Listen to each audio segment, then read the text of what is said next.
one of our strongest candidates is off the board, we're adding yet another coordinator to the list of interviews. And it's clear that Michael Bidwill is not about to make a strong hire. And I'll tell you why. And you'll want to stick around for this one because pretty sure I figured it out. Welcome back to Cardinals Daily. I'm Eddie Cuevas. I got you when it comes to Cardinals news, talk, reports, rumors, everything. Thank you to Underdog Fantasy for sponsoring this video. Scan that QR code and use code word football fan, all one word, and get in on these playoff games already, man. I'm on there, and it's been a blast so far. It's a lot of fun. I highly recommend it. If you're already part of the squad, I appreciate you for riding with us since day one. And if you're new here, smash the sub button. It really helps out the channel. And the more we grow, hey, the better content we can bring you guys every single day. Bird Gang. Well.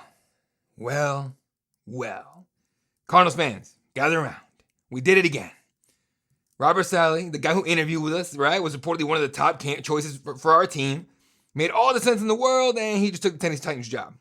Wow. I mean, who could have possibly seen that coming, right? It's not like we've ever had a top coaching candidate in our building and watched him walk out the door and take a job somewhere else. Nope, never. This is brand new. It's fresh. It's exciting. And listen, we're not going to sit here and pretend Saleh was perfect, but he was perfect for what we needed. We needed defense, defensive guy, leadership, quite clearly leader. And somebody who could walk into our building and immediately remove the word soft from every sentence spoken about us, right? And Saleh was literally a walking culture reset. But that's okay, because we interviewed him, right? There's one thing Arizona Cardinals have always done well: interviews, baby. We are elite interviewers, right? We're a first ballot Hall of Fame interview franchise, right? We meet, we greet, we smile. We talk about vision. We talk about alignment.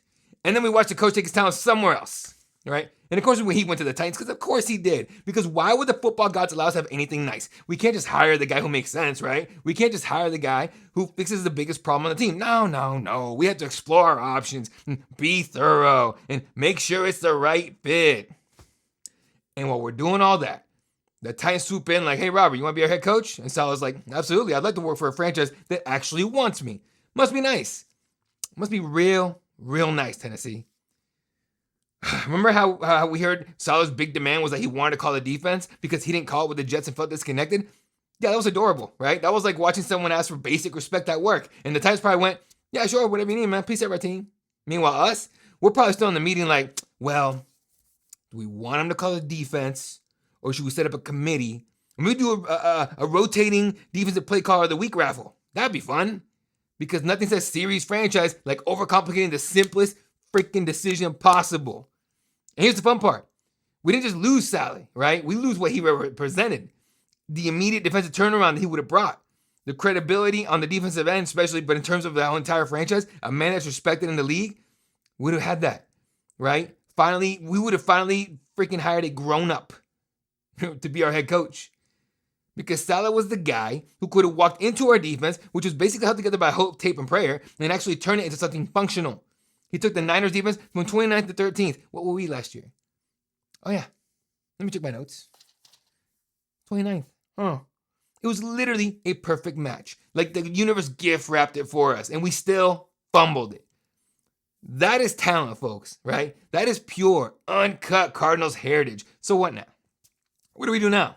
We convince ourselves that missing out was actually fine. We tell ourselves, it's okay, we didn't really want it. We post memes, we argue online, and then we talk ourselves into the next guy like a toxic relationship. We can change him. He just needs time. This is the one. And sure, maybe it will be.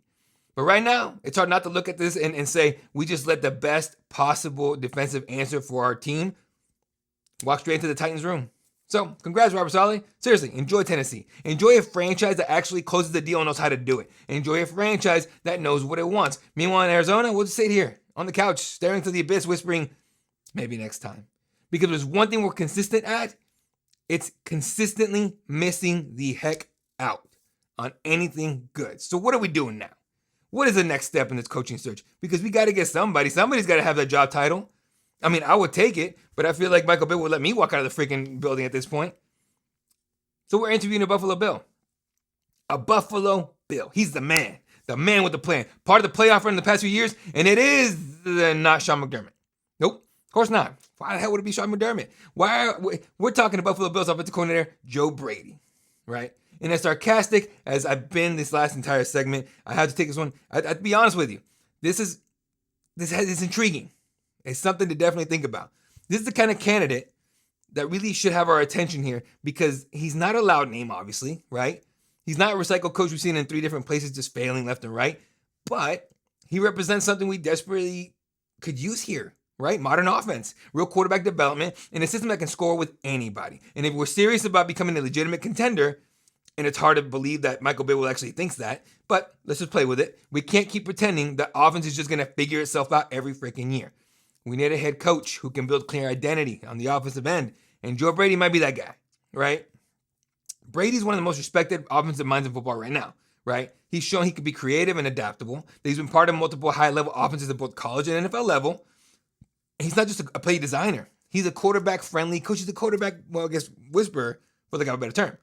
And that matters for us because in Arizona, everything starts and it ends with QB1.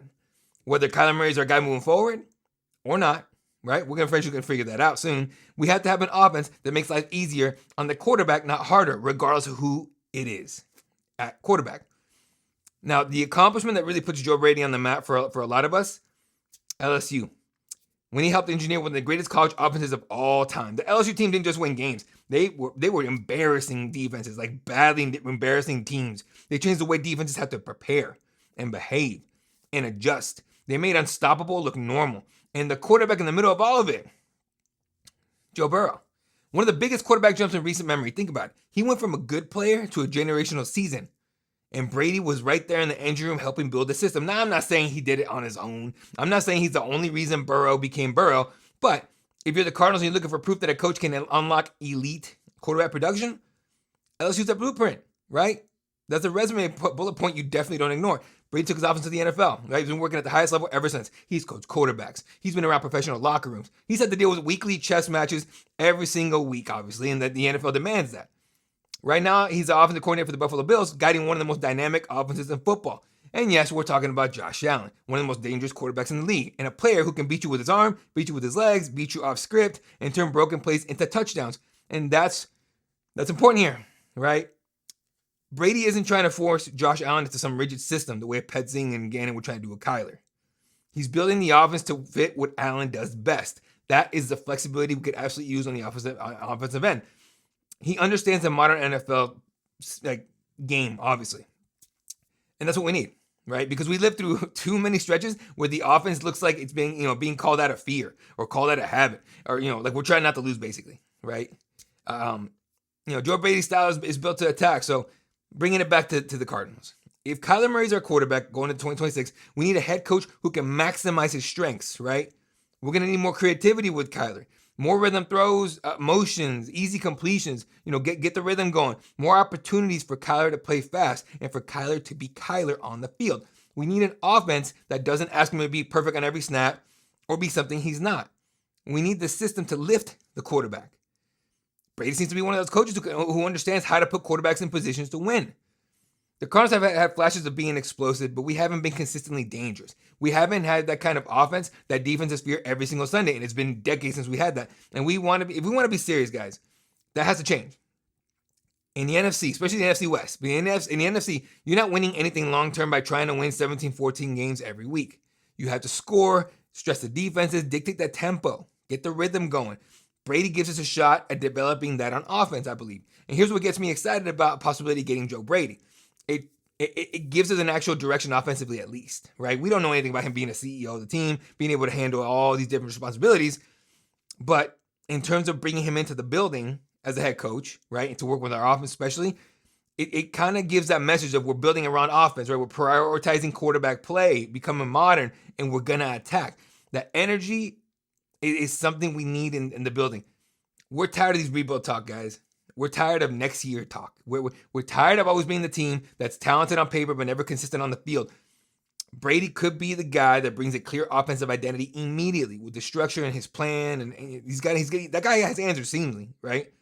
After the last few years, we could use some answers, guys. We really could. So, Bird Gang, scheduling this interview with Joe Brady is not just a random checkbox. I think this is going to be a real swing at an offensive mind who has proven he could be part of an elite quarterback play. From Joe Burrow at LSU to Josh Allen in Buffalo. He's been in big moments. He's coached big time talent. He's shown he can build an offense that actually scares people. And I believe he can maximize a quarterback play, regardless of who it is. I believe he can bring this offense into the modern NFL, this team into the modern NFL. He isn't someone that you just interview, right? He's someone we should strongly consider hiring at, in my opinion, after you look at all his accolades, the guys he's worked with, because for the first time in a while, it could be a cheap hire, or cheap-ish hire, that could actually work out. And you can imagine if Monty and Bidwill had the stones to figure out a deal, sending Kyler to Cincinnati and paying some of his contract for Joe Burrow, obviously a package, of course. Reuniting Joe Brady and Joe Burrow. Doesn't sound like a bad idea to me, right? You know what else is not a bad idea, folks? What else can get you going this playoff season? Football playoffs are here, and Underdog is the best place to get on all the gridiron action. Playing on Underdog, ridiculously easy, right? Just pick your favorite players. Are they going to go higher? Are they going to go lower? In terms of touchdowns, rushing yards, receptions, and more. Get them right. You can win up to 5,000 times your cash. The NFC West is guaranteed to have a spot in the big game in San Fran, and that's the game I'm absolutely watching this weekend. Rams at Seahawks. And the spotlight for me is Matt Stafford, right? To go higher than his or his 0.5 interceptions thrown, and Sam Darnold to go lower than his 229.5 pass yards with that injured oblique. That Seattle defense is nasty, right? They're not going to allow Stafford to make mistakes and not make him pay for it. Stafford's not going to get away with some of the garbage he pulled against the Bears last week. So they're going to definitely put it on him, especially that front seven with Leonard Williams in there. Whew, that's going to be nasty. Right? Witherspoon, all these guys that they have on defense, they're not going to be nice to this dude. It's going to be, if they don't get that rhythm going offensively as far as the Rams go, and Sean McVay gets Stafford in the right spot or gets the easy throws going, gets the offense, the engine going, going to be a long day for those LA Rams, man. All right? So what are you waiting for? Download the app today. Use promo code FOOTBALLFAN, all one word, to score $75 in bonus entries when you play your first $5. That's FOOTBALLFAN, all one word. Underdog. Make picks. And of course, win money. Must be 18 plus. 19 plus in Alabama, Nebraska. 19 plus in Colorado for some games. 21 plus in Arizona, Massachusetts, and Virginia. And present in a state where Underdog Fantasy operates. Terms apply. See assets.underdogfantasy.com/play and get terms DFSTML for details. Offer not valid in Maryland, Michigan, New Jersey, New York, Ohio, and Pennsylvania. Concerned with your play? Call 1-800-GAMBLER or visit www.ncpgambling.org. In New York, call the 24/7 helpline at 1-878 or text HOMI 467-369. We've all been wondering why these coaching candidates seem to interview with us and then say, hey, thanks, but no thanks. Take other jobs, right? Or the biggest names aren't taking us seriously in this coaching search. There's only one common denominator here, okay? It's not Phoenix. It's not Arizona. It's not the Valley. It's not Monty Fort. It's not even the roster. It's getting harder and harder to ignore the fact that owner Michael Bidwill is the reason we're going to miss out on the best candidate for head coach job for the Arizona Cardinals. More specifically, Michael Bidwill being a cheap ass. Because if there's one thing we've learned as Cardinals fans, it's this. When it's time to invest in winning, when it's time to spend like a serious franchise, when it's time to go toe-to-toe with the big boys in the NFL, we get outbid, outclassed, outmuscled, outsmarted. We end up settling for the value option like we're shopping for head coaches at freaking Ross. Let's get something straight, guys. These head coaches, coaching searches are not about feelings, right? It's not just about fit. It's not just about we had a great conversation.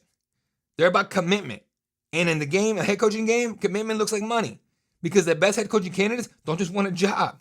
They want top-tier salary, full control over their staff, a good-sized assistant coaching budget, state-of-the-art facilities, analytics departments, player support department, all kinds of different things to make the team successful. And definitely a front office that doesn't pinch pennies like we're balancing a household grocery bill. Here in Arizona, we've seen this movie before, right? We watch the Cardinals operate like we're allergic to paying for a premium anything, like premium coaches or coordinators or depth, and then we sit there shocked when we look awful and unprepared and outcoached on Sundays. Michael Bill was probably still using freaking the free Pandora, for crying out loud. That's the part that drives me crazy. Not the Pandora thing, but being cheap doesn't just lose its games. It loses everything else, right? Because coaches like to talk to each other. Agents definitely talk. Assistants absolutely talk. Players, of course, are talking all the time. Now they're online talking, right?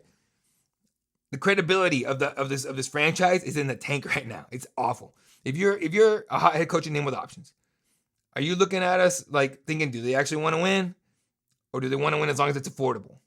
Because that's the difference between contenders and pretenders. The best head coaches don't just walk in a situation where ownership is hovering over the budget. Like, do you really need the extra position coach or a bigger scouting department? Or do you really need to pay for that, pay that much for that top coordinator? Can we get a discount version of that? Real franchises don't do that crap. That's how we get stuck, and we're stuck as hell because of Mike. Here's what's going to happen. I already see it. We're going to interview the best coaches. We've already interviewed the best candidates already. We're going to hear the rumors that we're interested. We're doing our due diligence. We're narrowing the list. All the crap PR words that Bidwill's cronies throw out here. And then the moment it becomes to close a deal, some other franchise steps up, like, here's $12 million a year. Boom, here's a fully loaded budget staff or staff budget. Boom, here's full authority. Go in. The Giants did it. The Giants did it. The Tennessee Titans clearly just did it.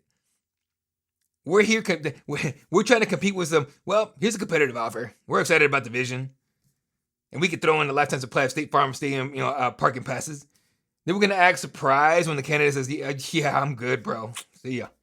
You want to know the worst part? It won't even be because Arizona isn't a good job to have. It'll be because we refuse to treat it like it's worth paying for. Hiring a head coach is one thing, okay? The staff he brings is everything, though. Because let's say we hire a head coach and ownership says, okay, great, but don't go crazy hiring assistants, please. Then what happens? Coordinator battles on the Sunday? Lost. Development battles every season? Lost. The in-game adjustment battles every week? Lost. Good staffs produce results. Cheap staffs produce excuses. And it's even more important now because the roster isn't one piece away. We need everything. I've said it. I'm tired of hearing myself say it. Right? The defensive development, the offensive identity, right? Better situational football, depth, smarter game management, definitely that. And a modern staff that can compete with the McVays and the Shanahans of the world, especially in the NFC West. You can't do that on a discount, Mike. You can't do that with bargain bin hires. You can't do that with hoping this guy works out like he did with Johnny and Cliff. What makes it so freaking infuriating is that we're not asking to be the freaking Chiefs guys. We're not asking to be the Patriots dynasty. We're not asking for 10 freaking, Lombardi trophies. We're asking for basic professionalism. We're asking for a franchise that treats winning like a freaking priority. We're asking for an owner who understands that the fans are paying premium prices already to watch a team operate like it's cutting coupons. Because the Cardinals are not a small-time high school program. This is the NFL. Billion-dollar business. So when we keep hearing about resources and commitment and wanting to win, that has to show up in decisions here. Not press conferences, not slogans, not hype videos, money. And if Bidwill doesn't want to spend, we don't win. That's as simple. If Bidwill approaches this coaching search, right, the same way he's approached everything else in this franchise, we're going to miss out. We're not going to have the best coach available.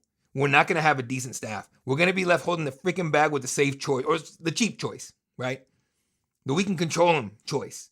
And that's how you stay mediocre forever. And I think that's what Mike wants, honestly. I don't think he minds being irrelevant. I don't think he minds being a punchline anymore. I don't think he cares that Cardinals fans are tired of that crap. So I'm going to say it with my chest. My chest is all out. I'm heated, man. I hate losing. Michael Bidwill being cheap is going to cost us the best head coaching candidates. It already has. It's going to cost us the coaching staff that turns this around. And we're going to stay in the basement and the laughing stock of the entire NFL. The same mistakes, the same weak football, and the same excuses. Because until this franchise spends like it wants to win, it's never going to win like it should. And we're the ones who are going to pay for it every Sunday, every year. So we miss out on the best head coach again? Don't blame the roster, guys. Don't blame the fans, Mike. Fans complaining about your crappy pricing. Don't blame the media, Mike. Blame the guy at the top.